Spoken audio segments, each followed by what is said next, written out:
We talk about Kenya and where we find ourselves today in terms of the budget that we have as a country. And for a very long time, KRA, that is mandated with collecting taxes that would help into funding that budget, has not been meeting its set targets.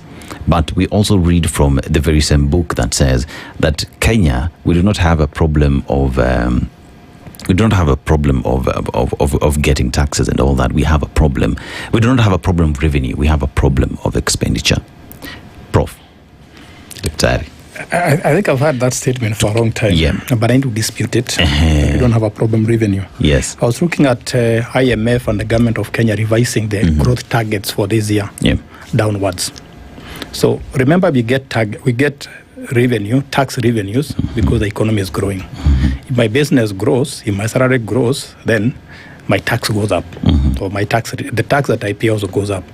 So if the economy is not growing, then the tax revenue will not grow.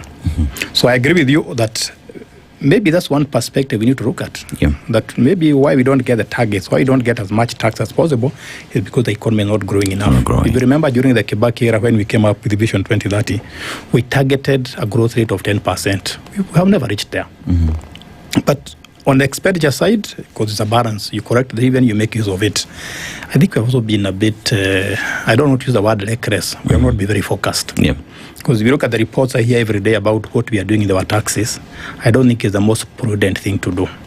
So let's get more taxes, but also let's use it prudently. Because Kenyans don't complain about paying taxes. I've never come across a Kenyan who said I can't pay taxes. The question they always raise is our taxes being used prudently? Once we balance more taxes because the economy is growing, making it grow, and then we use it prudently, very few Kenyans will complain, including myself and my colleague here. Robert, then one would ask the question, why is it that we're seeing the economy not growing? My business, I've started it down here. I'm